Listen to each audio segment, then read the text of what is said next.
Suis-je haut potentiel ou ai-je un syndrome d'Asperger? La notion de surdouance, de haut potentiel et la notion de syndrome d'Asperger sont en fait des notions assez proches. Quand il y a une exploration d'un possible haut potentiel, on doit toujours se demander s'il y a aussi ou à la place un syndrome d'Asperger. Alors, suis-je haut potentiel ou ai-je un syndrome d'Asperger?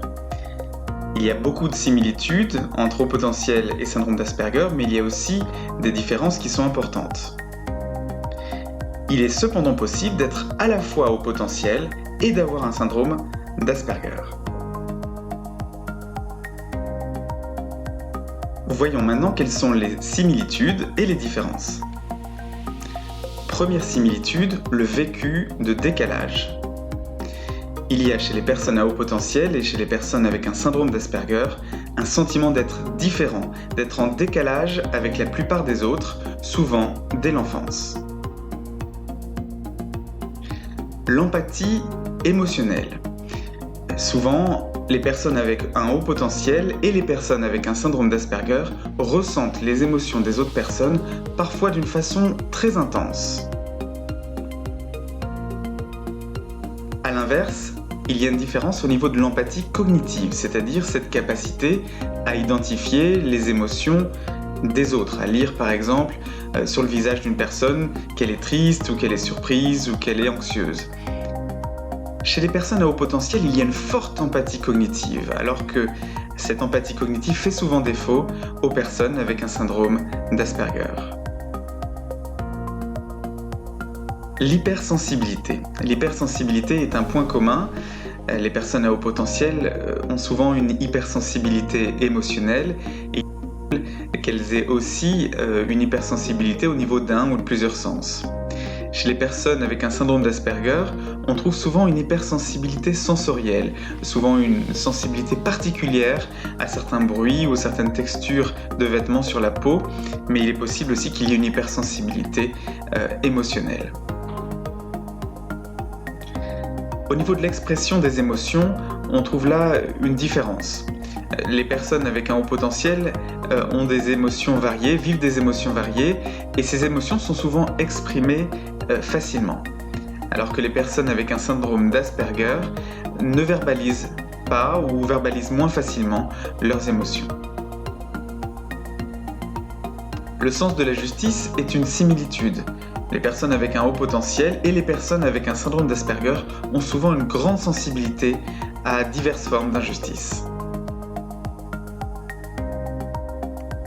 Au niveau du quotient intellectuel, les critères retenus sont différents. Les personnes avec un haut potentiel intellectuel ont souvent un quotient intellectuel supérieur à 130, alors que chez les personnes avec un syndrome d'Asperger, le critère retenu est simplement une absence de déficience intellectuelle. Comme on l'a vu, on peut être Asperger et haut potentiel, donc certaines personnes avec syndrome d'Asperger ont quand même un quotient intellectuel supérieur à 130.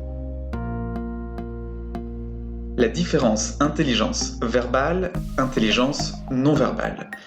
Les aptitudes qui dépendent du langage par rapport à celles qui ne dépendent pas du langage, et bien dans les deux cas, l'intelligence verbale est souvent supérieure à l'intelligence non verbale. Le profil cognitif est assez similaire. On retrouve notamment une intelligence cristallisée supérieure à la vitesse de traitement des tâches, c'est-à-dire tout ce qui est autour des connaissances générales, la capacité à utiliser les connaissances est souvent supérieure à la vivacité intellectuelle et la capacité à travailler vite et à penser vite. On trouve une différence au niveau de l'intelligence émotionnelle. Les personnes avec un haut potentiel ont souvent une intelligence émotionnelle qui est élevée, alors que les personnes avec un syndrome d'Asperger ont souvent une intelligence émotionnelle qui est basse.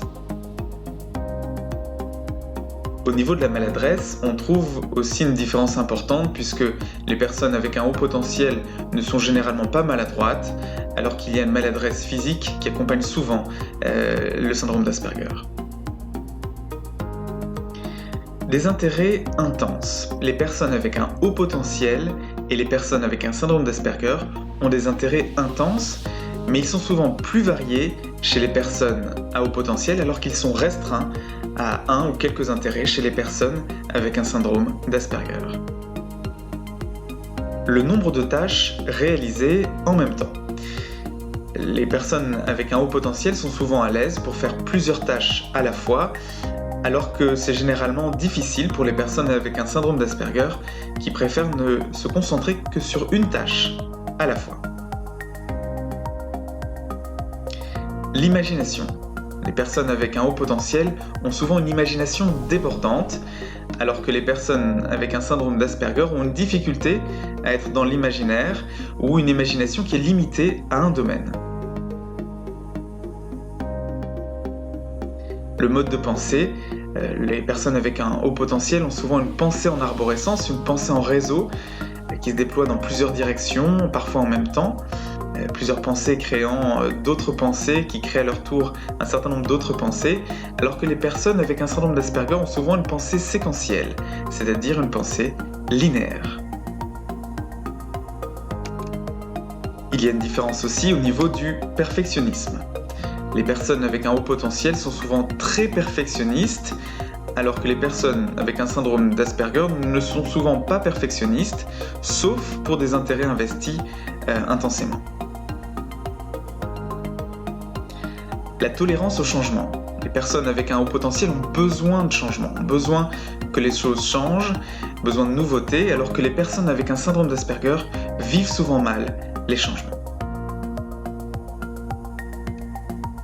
L'introversion. Les personnes avec un haut potentiel peuvent être introverties, mais d'autres sont extraverties, alors que les personnes avec un syndrome d'Asperger ont souvent besoin de longtemps seules. Les personnes avec un haut potentiel et les personnes avec un syndrome d'Asperger peuvent être des victimes de harcèlement ou ont pu être dans le passé, par exemple dans la cour de récréation, victimes du harcèlement d'autres personnes, d'autres enfants ou alors de personnes perverses narcissiques.